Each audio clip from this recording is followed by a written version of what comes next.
Good morning dear students. आज हम बात कर रहे हैं second year physics paper third electronics की। इसमें जो आज का हमारा टॉपिक है वो है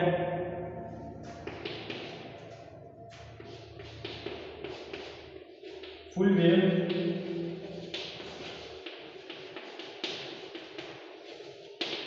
रेक्टिफायर, पूर्ण तरंग निष्कारी। ठीक है, तो इसमें के पहले हमने इसमें हाफ वेव रेक्टिफायर पढ़ चुके हैं, तो थोड़ा मैं हाफ वेव रेक्टिफायर के बारे में ब्रीफली बता रहा हूँ क्योंकि उसी से हम रिलेटेड करेंगे फुल वेव रेक्टिफायर को। ठीक है, तो देखो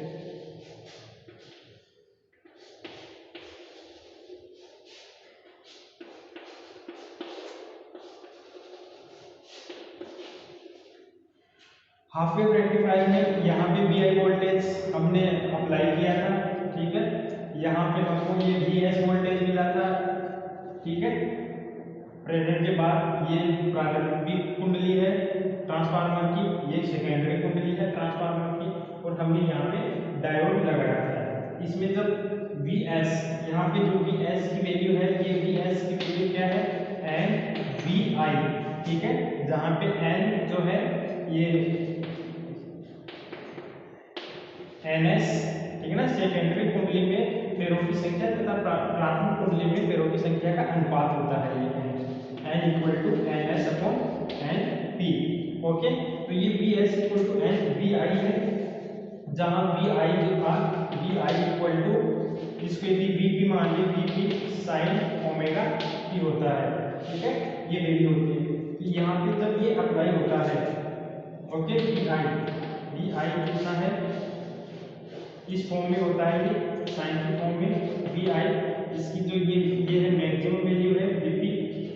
ओके, और यहाँ से ये वी एस निकला, यहाँ से वी एस निकला, तो ये वी एस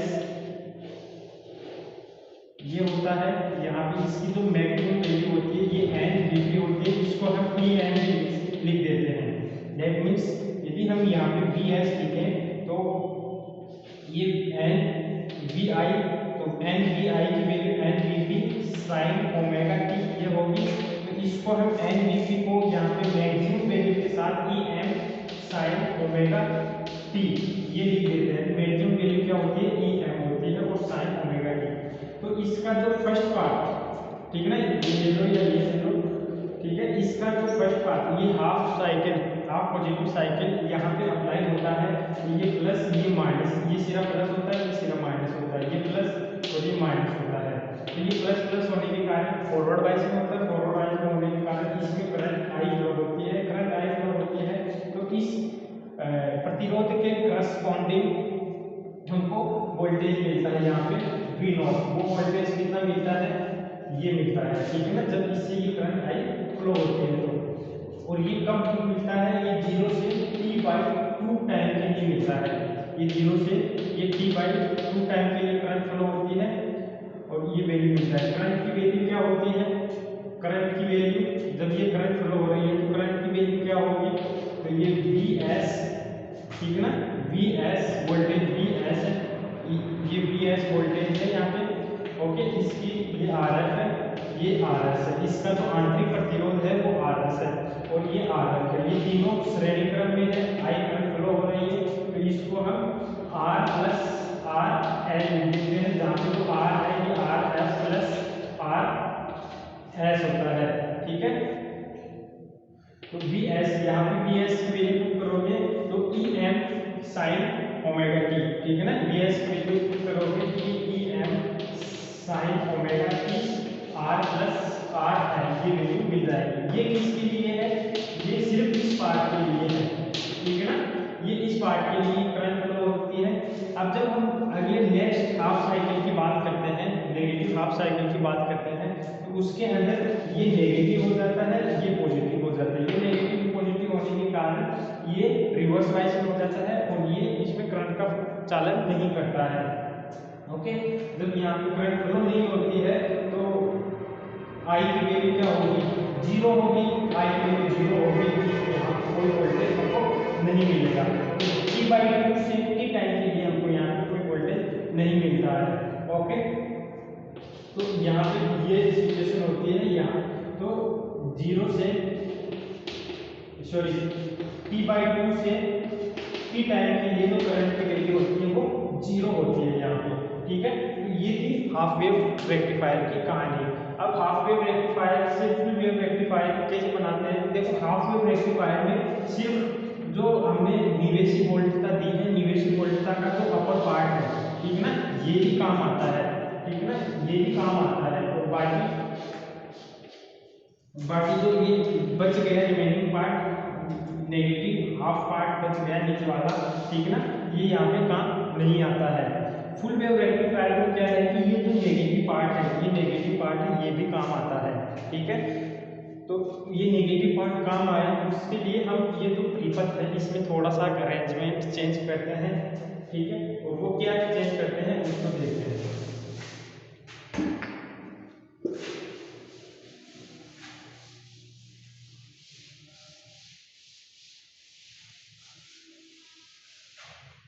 देखिए, फुल वेव रेक्टिफायर के लिए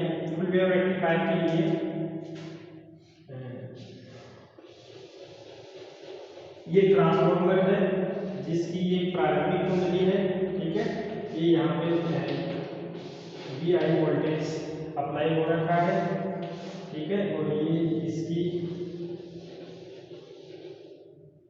सेकेंडरी कुंडली है, ये प्राथमिक कुंडली है, ये सेकेंडरी कुंडली है। इसमें यहाँ पे एक डायोड लगा होता है और इसमें यहाँ पे एक डायोड और लगा देते हैं। तो जो फुल वेव रेक्टिफायर है इसमें 2 डायोड लगे होते हैं पहली बार, ठीक ना। पहली बार कि फुल वेव रेक्टिफायर में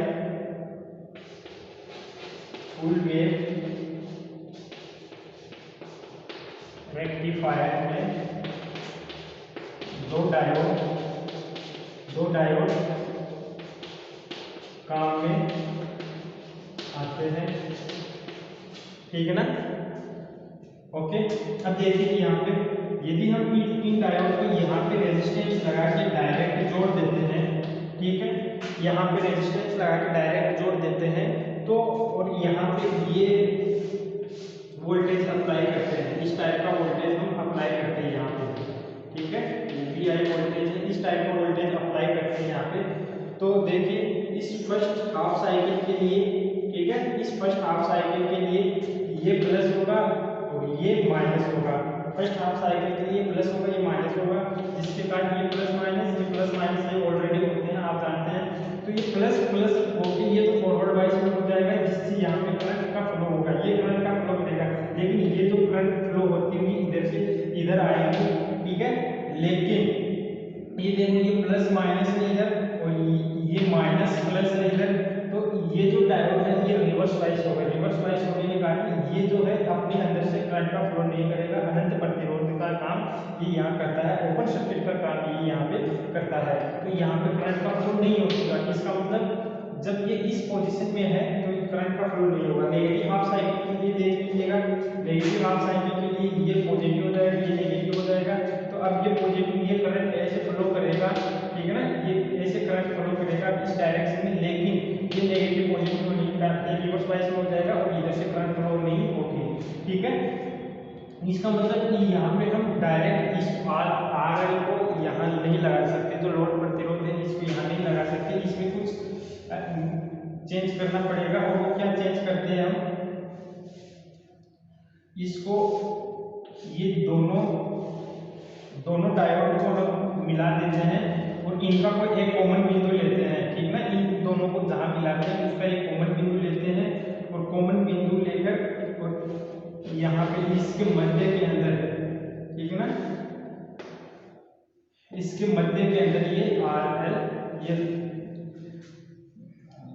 लोड जो प्रतिरोध है वो इन दोनों का जो कॉमन बिंदु है, इन दोनों को जहाँ पे मिला रखें वहां से, और जो ये कुंडली है सेकेंडरी जो कुंडली है, द्वितीय कुंडली है, उसके मध्य बिंदु से ये जो है यहाँ पे मध्य बिंदु सेंटर से इसको मिला देते हैं, ठीक है।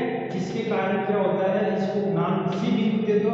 यहाँ पे मिलाने के कारण क्या होता है कि ये जो बिंदु है वो शून्य विभव का काम करता है, निर्देश बिंदु का काम करता है, ठीक है।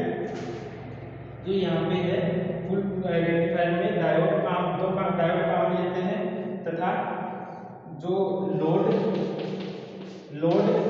जो प्रतिरोध है, ठीक है ना, लोड प्रतिरोध, ये लोड प्रतिरोध है RL, ठीक है। इस RL को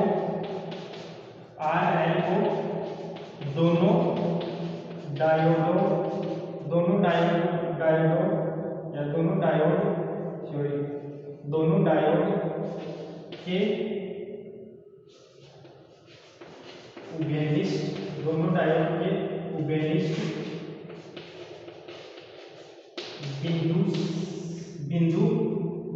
डायोड के उभयनिष्ठ बिंदु, ठीक ना, इसको नाम दे दो P, उभयनिष्ठ बिंदु P व द्वितीय कुंडली, ठीक है, इधर दिख रहा है, ऊपर लिख रहा हूं यहाँ पे इसको, उभयनिष्ठ बिंदु P व द्वितीय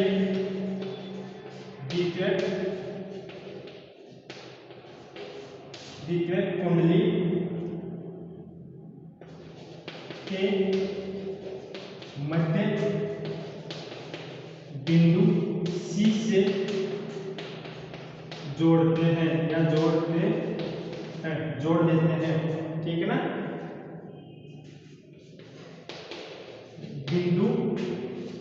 बिंदु C यहाँ निर्देश बिंदु या शून्य विभव का काम करती है, ठीक है ना। ये ध्यान रखना कि ये दोनों का उभयनिष्ठ बिंदु है P, ठीक है। इसको यहाँ से इस RL को इसके सेंटर से ये जो C है, तो ये बिंदु यहाँ पे जोड़ने के लिए क्या है कि शून्य विभव का काम करती है। इस बिंदु के ऊपर जो विभव की वैल्यू है वो 0 है, ठीक है ना, शून्य है, जिससे क्या है कि देखो ये एक यहाँ से लेके ये एक पूरा परिपथ बन जाता है, इतना तक पूरा परिपथ बन जाता है, और ये यहाँ से लेके एक ये पूरा परिपथ बन जाता है, ठीक है ना, क्योंकि ये शून्य विभव है, मतलब भूसंपर्कित। शून्य विभव का मतलब होता है भूसंपर्कित, ठीक है, अर्थ से कनेक्टेड, जहाँ पे हम अर्थ को कनेक्ट करते हैं, ओके। तो ये आपको समझ में आ गया होगा। तो ये शून्य विभव का काम करती है, या निर्देश बिंदु या शून्य विभव का काम करती है। अब इसमें देखो क्या होता है कि यहाँ से हमने VI इसके ऊपर VI अप्लाइड किया, तो VI अप्लाइड किया तो इसमें फेरों की संख्या Np है, इसमें फेरों की संख्या Ns है, ठीक है। यहाँ पे VI आ रहा है, तो यहाँ पे इन दोनों सिरों के मध्य जो वोल्टेज है वो हमने Vs मान लिया, ठीक है। इन दोनों सिरों के मध्य ये A और B है, ठीक है। तो बिंदु A व B के मध्य जो विभव है, बिंदु A व B के मध्य विभवांतर, A व B के मध्य विभवांतर या इसको आप बोले तो निविष्ट वोल्टता, ठीक है ना, निविष्ट वोल्टता। ये कितनी होगी, इसको हम Vs लिख रहे हैं, ठीक है ना, यहाँ से यहाँ तक, A से B तक ये Vs है, और Vs क्या होती है NVI, ठीक है ना। Vs क्या होती है NVI, जहां आप जानते हो जो N है ये NS/NP, ठीक है। सेकेंडरी कुंडली में फेरों की संख्या बटा प्रारंभिक कुंडली में फेरों की संख्या के बराबर होती है, ठीक है। NVI, यहाँ पे VI ये VI अप्लाइड वोल्टेज है, तो इसको हम यहाँ पे ये लिख देते हैं VB sin ओमेगा t, ठीक है ना। यहाँ पे हम वी आई है, इसको V P sine omega T ले लेते हैं। तो ये एन वी आई की value we P sine omega T, तो ये वी एस जो की वैल्यू जो आई ये हो गई N V P sine omega T. तो इस वी एस को हम कुछ नया नाम दे देते हैं, वी ई एस। इन दोनों को मिला के हम नया कॉन्स्टेंट यहाँ पे यूज ले लेते हैं E S, okay, sign omega T, जहां ई एस जो है ई एस क्या है एन वी पी, ठीक है। ई एस की वैल्यू क्या होगी साइन ओमेगा टी। तो अब यहाँ पे देखिए वी एस, यहाँ पे तो वी एस ये अप्लाइड हो रहा है यहाँ से यहाँ के बीच में, ये वोल्टता अप्लाइड हो रही है, ठीक है ना, E S sign omega T. लेकिन अब इसमें देखिए ये इनका चालक जैसे होता है कि जब ये पॉजिटिव हाफ साइकिल होता है, अब हम यहाँ पॉजिटिव हाफ साइकिल की बात कर रहे हैं, ठीक है। जब ये पॉजिटिव हाफ साइकिल होता है तो ये एक बिंदु प्लस होती है और ये जो बी बिंदु है यहाँ पे नेगेटिव होता है। पॉजिटिव हाफ साइकिल में प्लस ये माइनस, तो ये प्लस और ये प्लस ये फॉरवर्ड वाइज में होता है। ये इसको डायोड फर्स्ट बोल दीजिएगा और इसको डायोड सेकंड नाम बोल दीजिएगा, ठीक है ना। ये फर्स्ट है और ये डायोड सेकंड है। तो पॉजिटिव हाफ साइकिल के लिए, इस अपर पॉजिटिव हाफ साइकिल के लिए ये प्लस प्लस, तो ये तो फॉरवर्ड वाइज में हो जाएगा और ये नेगेटिव और ये पॉजिटिव ये रिवर्स वाइज में हो जाएगा। तो ये तो चालक का काम करेगा, ठीक है ना, करंट फॉलो होने देगा। ये इधर इसको हम जो करंट फॉलो हो रही है उसको आई में बोलेंगे और ये जो है इधर करंट फॉलो नहीं होने देगा क्योंकि ये ओपन सर्किट की तरह काम करेगा। तो ये करंट इधर तो फॉलो होगी नहीं और सिर्फ ये करंट यहाँ से फॉलो होगी इधर से और ये इधर से फॉलो होती हुई ये यहाँ पे ये शून्य विभव में हो जाएगी।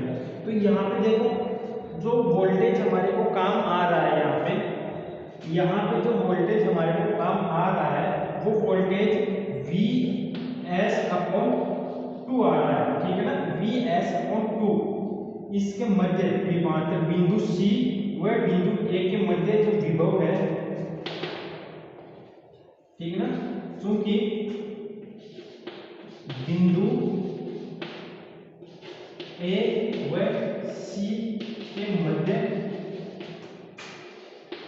जो वोल्टता है, ठीक है ना, जो वोल्टता है बिंदु ए व सी के मध्य,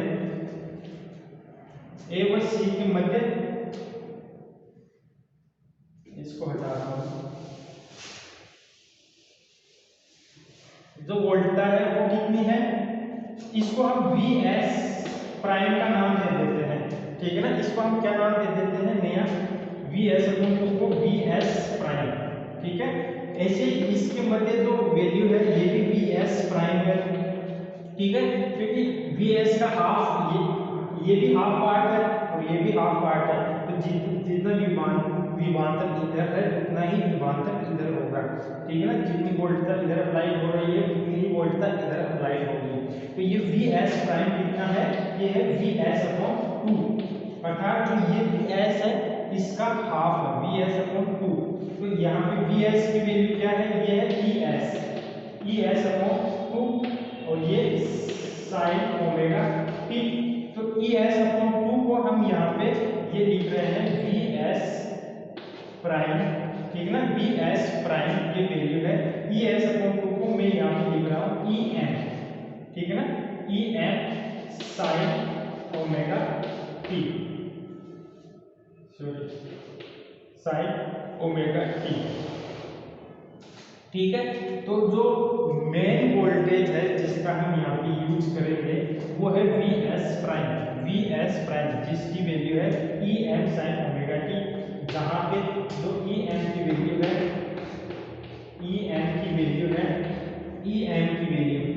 ठीक है ना, ई एम की वैल्यू ये क्या है, ई एस अपॉन 2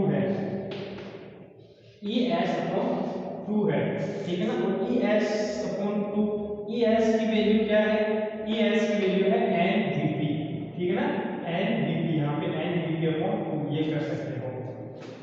तो तो जो मेन वोल्टेज है हमारा ये है, इसका यूज करेंगे अपने इसमें। ठीक है, समझ में आ गया होगा इतना। ओके, तो अब ये जो हमारे इसमें जो यहाँ पे वोल्टेज हमको यूज हुआ वो कितना है, वी एस प्राइम, जिसकी वैल्यू क्या है, वी एस अपॉन 2 मतलब हाफ। ओके, तो अब हटा रहा हूँ, ये मध्य बिंदु है,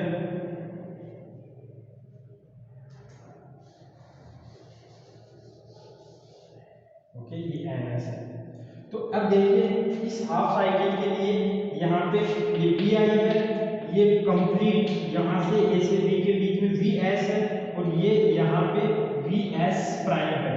ठीक है ना, इन दोनों के मध्य वी एस प्राइम है, इसको भी हटा दो, वी एस प्राइम है। तो यहाँ पे ये वी एस प्राइम, इस वी एस प्राइम के कारण, वी एस प्राइम के कारण इसमें I1 करंट फ्लो हो रही है, ठीक है ना, और इसमें कोई करंट फ्लो नहीं हो रही है।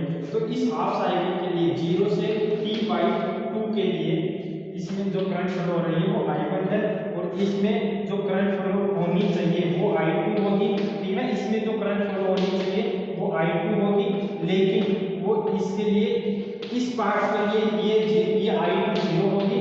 ठीक है ना, 0 t/2 के लिए ये I2 0 होगी, और लेकिन ये I1 जो है ये कितनी होगी, ये होगी वी एस प्राइम I1, इसके कारण हाफ, इस पॉजिटिव पार्ट के कारण I1 होगी I1 होगी वी एस प्राइम अपॉन ये जो टोटल रेजिस्टेंस है, इसका RF रेजिस्टेंस है, ये RL है, और इसका यहाँ से यहाँ तक का, इसका सेंटर से बिंदु C से A और C के मध्य जो रेजिस्टेंस है, प्रतिरोध है इस कुंडली का, वो है RS।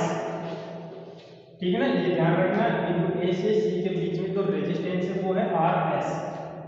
तो यहाँ पे जो वैल्यू होगी I1 की जो वैल्यू होगी उसको मैं R प्लस R L लिख रहा हूँ, जहाँ पे वही R की वैल्यू वही है जो पहले हमने हाफ वेव रेक्टिफायर के लिए ली थी, RL प्लस RS। ठीक है ना, यही है। तो ये we S prime upon R plus RL होगी, जहाँ पे हम वी एस प्राइम की वैल्यू ये लिख देंगे EM साइन ओमेगा टी। तो ये EM upon R plus RL sign omega T, ये I1 की वैल्यू आ जाएगी। ये किसके लिए है, ये t/2 के लिए है। ठीक है ना, इस पार्ट के लिए, इस और इसी पार्ट के लिए इस डायोड से जो करंट है वो 0 है। ठीक है, तो हमको जो अब ये करंट इधर से फ्लो होगी, इधर से आएगी और ये इधर आ जाएगी, आगे नहीं आएगी। आगे क्यों नहीं आएगी, क्योंकि ये जो ये माइनस प्लस होने के कारण ये रिवर्स बायस में है, तो ये करंट आगे आएगी, तो यहाँ से आगे नहीं जा पाएगी, यहाँ से आगे नहीं जा पा रही, इसका मतलब यहाँ पे करंट पास नहीं हो रही, करंट पास नहीं हो रही, तो इस करंट का आगे आने से कोई मतलब नहीं है। ठीक है, हाँ, लेकिन हम इतना कह सकते हैं यहाँ पे कि देखो ये वी एस प्राइम है, वी एस प्राइम है, तो यहाँ पे तो विभव की वैल्यू वो है 0 है, यहाँ पे हम शून्य विभव मान रहे हैं, तो यहाँ पे इस सिरे के ऊपर, यहाँ पे 0, इस सिरे के ऊपर जो विभव है वो कितना है, EM है। ठीक है, तो ये EM इस डायोड के इस सिरे के ऊपर EM विभव है, और ये करंट इधर फ्लो होते आएगी, तो इस डायोड के इस सिरे के ऊपर भी ये EM विभव होगा। ठीक है ना, प्लस EM विभव। ठीक है, पॉजिटिव वैल्यू है ये EM की, इस सिरे के ऊपर प्लस EM विभव होगा, और डायोड के इस सिरे के ऊपर भी EM विभव होगा। ओके, अब आगे बात करते हैं। तो ये करंट इधर से फ्लो होकर इधर आए, तो इधर आए तो इसके अक्रॉस जो प्रतिरोध RL है, इसके अक्रॉस हमको क्या मिलेगा, V0 आउटपुट वोल्टेज मिलेगा। आउटपुट वोल्टेज कितना मिलेगा, ठीक है, वो यहां देखो,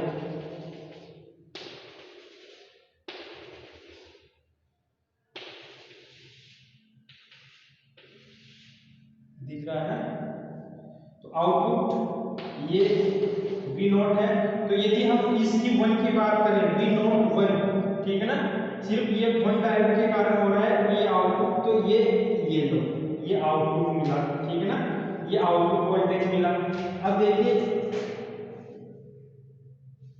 ये V1 के लिए है,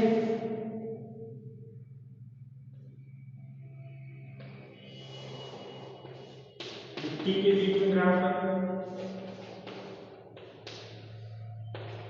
अब यदि इस डायोड की बात करें, इसी हाफ साइकिल के लिए इस डायोड की बात करें, तो इस डायोड के लिए I की वैल्यू क्या है, I2 की वैल्यू 0, तो 0 है तो इधर कोई करंट फ्लो नहीं होगी, तो करंट फ्लो नहीं होगी तो इससे करंट फ्लो होने के कारण यहाँ पे जो वोल्टेज उत्पन्न होना चाहिए वो है V02, ठीक है ना। तो वो कितना है, ये है 0, ठीक है, यहाँ पे 0 है, ये कुछ भी नहीं है।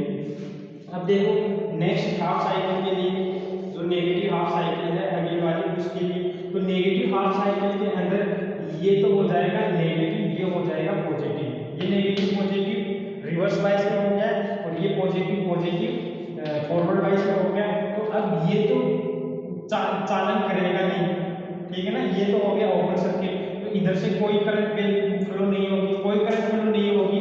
तो अब इसमें जो I1 है ये इसकी वैल्यू 0 होगी, करंट की वैल्यू 0 होगी, करंट की वैल्यू 0 होगी। तो यहाँ पे जो वोल्टेज मिलेगा V01, I1 के कारण जो वोल्टेज मिलेगा V01 वो क्या होगा 0, ठीक है ना, कोई वोल्टेज नहीं मिलेगा।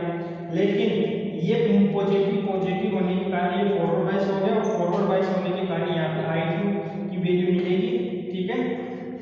I2 की वैल्यू कितनी मिलेगी, वही EM sin omega t upon R plus RS, ठीक है ना, जो वैल्यू यहाँ पे निकाली थी यही मिलेगी, ठीक है ना। BS प्राइम की वैल्यू आप कर दोगे तो EM sin ओमेगा t, तो ये जो वैल्यू है ये वैल्यू, अब देखो ये इधर से जाके ये करंट इधर से जाके आगे पास नहीं हो सकती, क्यों, क्योंकि ये ओपन सर्किट है, माइनस प्लस रिवर्स बाइस है, तो ये करंट आगे जाके इधर से पार नहीं होगी, तो इसको इधर करंट नहीं जाएगी। तो दूसरा पथ कौन सा है, ये है, तो ये I1 भी इधर आई और I2 भी इधर आई, ठीक है ना, इसी डायरेक्शन में। तो ये RL से फ्लो होगी, तो यहाँ पे हमको कुछ वोल्टेज मिलेगा और वो वोल्टेज कितना मिलेगा, वो मिलेगा V02, ये वाला वोल्टेज, ठीक है ना, ये वाला इस हाफ साइकिल के लिए ये वोल्टेज मिलेगा। ये इस तरीके से क्यों लिखा, वो इसलिए लिखा कि देखो ये जो RL लोड है इस प्रतिरोध से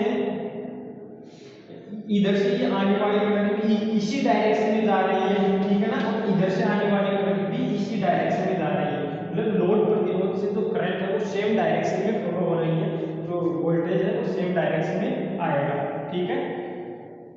तो ये हुआ वोल्टेज इसके अक्रॉस। तो अब हम यदि नेक्स्ट अगले साइकिल के लिए उससे पहले मैं एक बात बता दूं कि इस नेगेटिव हाफ साइकिल के लिए ये है, ये भी जो मैक्सिमम वैल्यू है वो EM है। तो यहाँ पे इस सिरे पे जो विभव होगा वो EM होगा, इसके ऊपर विभव 0 है। तो ये जो डायोड है, ठीक है ना, इस डायोड के इस सिरे के ऊपर जो अधिकतम वोल्टेज है EM है, जैसे इस डायोड के इस सिरे के ऊपर अधिकतम वोल्टेज EM था वैसे ही। लेकिन ये जो करंट इधर फ्लो हो रही है, तो ये डायोड ओपन होने के कारण प्लस माइनस रिवर्स बाइस होने के कारण ये जो इस I करंट के कारण ये यहाँ पे भी, जैसे इसमें ये प्लस यहाँ पे आया था, ठीक है ना, ये यहाँ पे और यहाँ पे नेगेटिव था, जैसे यहाँ पे प्लस यहाँ पे ये नेगेटिव हो जाएगा, ठीक है। तो यहाँ पे ये अधिक इस सिरे के ऊपर की ये EM होगा, इस सिरे के ऊपर जैसे ये है ये EM होगा, ठीक है ना। ये फर्स्ट वाली टर्म के लिए है और ये सेकंड वाली टर्म के लिए है। चलो इसको आप भूल जाओगे, कंफ्यूज हो जाओगे, आगे मैं बताऊंगा ये चीजों के बारे में, ठीक है, इसको भूल जाओ, कंफ्यूज मत होना, ठीक है, आप इतना ध्यान रखो। तो अब देखो ये हो गया, तो अब जो अगली वाली हाफ साइकिल आएगी, इस अगली वाली हाफ साइकिल के लिए भी ये जो है V01 हमको ये मिलेगा और ये 0 मिलेगा, ये करंट 0 मिलेगी। फिर नेक्स्ट हाफ साइकिल के लिए ये 0 मिलेगा और ये मिलेगी। तो इन दोनों को मिला के इन दोनों को मिला के यहाँ पे हमको जो करंट मिलेगी, ठीक है ना, या जो वोल्टेज मिलेगा, इन दोनों को मिला के वो क्या होगा, इस तरीके से, ठीक है। ये V नॉट, जो टोटल V नॉट होगा वो ये मिलेगा। यहाँ तक आपको समझ में आ गया होगा ये, ठीक है। एक बार फिर से इसको देखना, आपको समझ में आ जाएगा। ओके, तो इसका एक यदि कंप्लीट डायग्राम में बनाऊं तो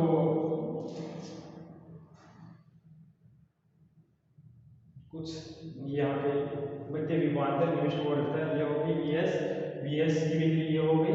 ओके, तो अब यहाँ पे क्या होगा,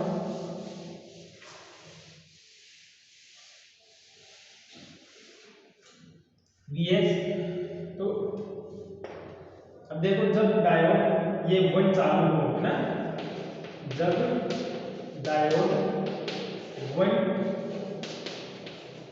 चालू हो, तो जब डायोड 1 चालू होता है तो उस वक्त जो वोल्टता है वो तो VS प्राइम ये वैल्यू हो जाएगी, ठीक है।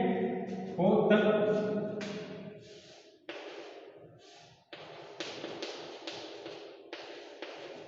ये और लिख लो, कंफ्यूज मत होना। तब बिंदु A पॉजिटिव व इस पर नेगेटिव, बिंदु A पर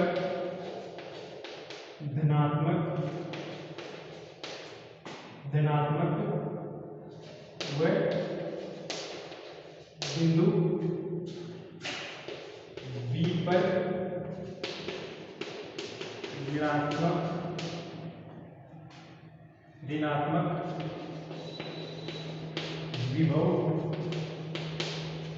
होता है, जिससे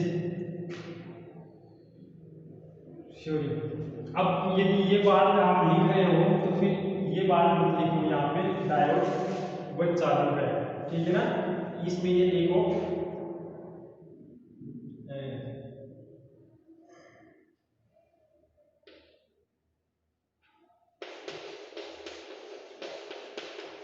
निविष्ट वोल्टता के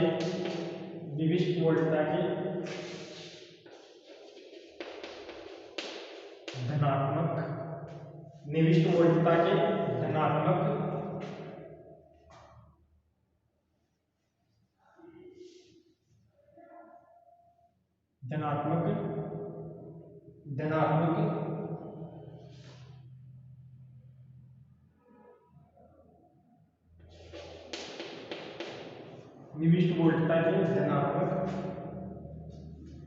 भाग,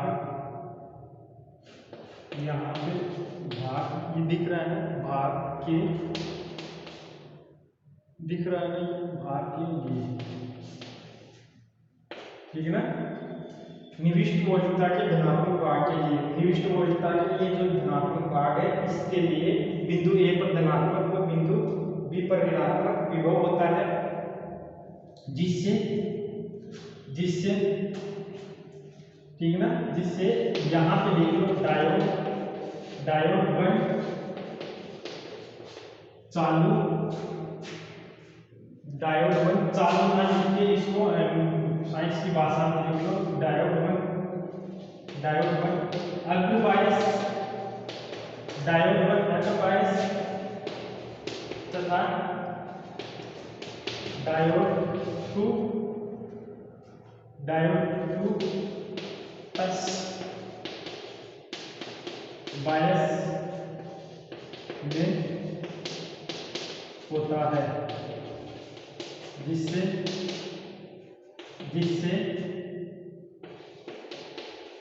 लोड प्रतिरोध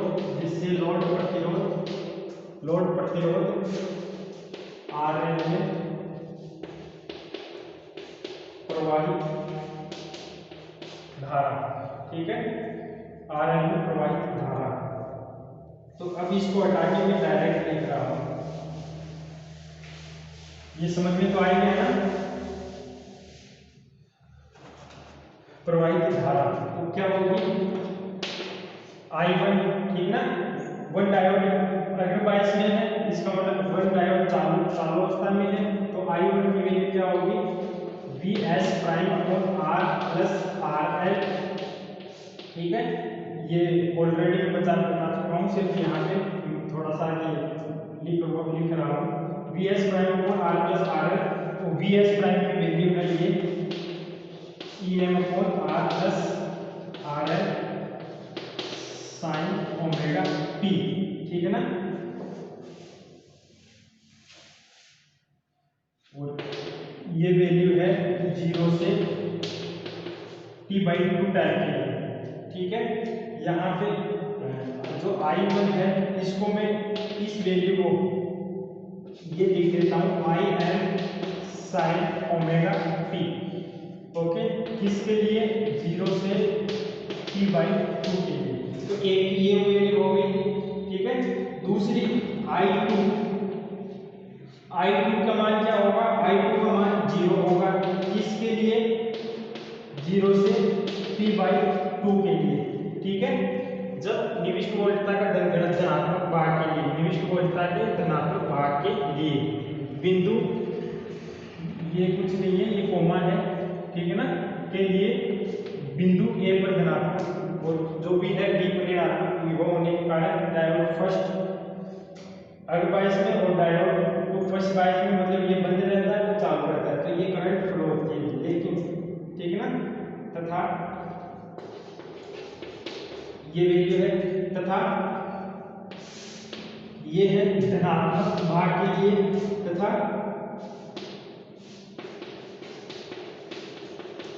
निविष्ट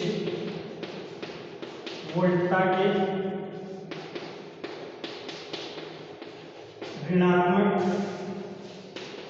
भाग के लिए, ठीक है ना। ये जो निविष्ट वोल्टता है यहाँ पे लिख लो, भाग के ऋणात्मक भाग के लिए बिंदु A पर, अब जो बिंदु है, ठीक है ना, दोनों रिवर्स हो जाते हैं। बिंदु A पर ऋणायन या ऋणात्मक और बिंदु B पर धनात्मक विभव हो जाता है, जिससे डायोड 1 को हो जाता है पश्चिम बायस, ये तो हो जाता है पश्चिम बायस, और डायोड जो 2 है वो ये हो जाता है अग्र बायस, ठीक है ना, अग्र बायस हो जाता है, जिससे लोड प्रतिरोध RL में प्रवाहित धारा, ठीक है। तो प्रवाहित धारा अब ये कितनी होगी, इसको यहाँ से हटा दो, ये लिख देना, ठीक है। यहाँ से ये प्रवाहित धारा ये कितनी होगी, तो ये हो जाएगी अब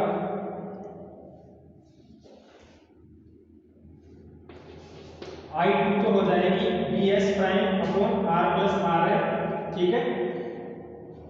और ये EM R plus RL sine, और ये जो वैल्यू है ये चेंज हो जाएगी, ये हो जाएगी T/2 से T के लिए, ठीक है, सेम वैल्यू होगी। और ये I1 सिर्फ लगाना चाहो तो ये नेगेटिव हो जाएगा, ठीक है ना, VS प्राइम की वैल्यू, क्योंकि ये नेगेटिव ऋणात्मक भाग है, तो ऋणात्मक भाग के लिए हम माइनस लगा सकते हैं यहाँ पे, जो कि डायरेक्शन को शो करता है। Magnitude EM upon R plus RL होगा, एक माइनस डायरेक्शन को शो करता है यहाँ पे। और I1 इक्वल टू ये I2 है, तो ये I2 दिस, तो इसको मैक्सिमम वैल्यू है वो IM है, ठीक है ना, और ये minus IM sign omega T, और किसके लिए T/2 T के लिए, ठीक है। और जो I1 की वैल्यू है इस भाग के लिए I1 की वैल्यू 0 हो जाएगी, क्योंकि I1 है पश्चिम बायस हो गया, किसके लिए T/2 T के लिए, ठीक है। तो ये आपके जो फुल वेव रेक्टिफायर है, फुल वेव रेक्टिफायर की कहानी थी, ठीक है, कि इसमें कैसे क्या होता है, कैसे डायोड काम करते हैं, ठीक है, वोल्टेज कितना अप्लाई होता है, किस तरीके से हम निकालते हैं, और कि ये जो करंट है कितनी मिलती है हमको, तो ये जो करंट की वैल्यू है ये प्राप्त होती है आपको, ठीक है। इतना शायद आ गया होगा। एक बार फिर से देखना, ये आपको समझ में आ जाएगा। ठीक है, और ठीक है, आज इतना ही, धन्यवाद।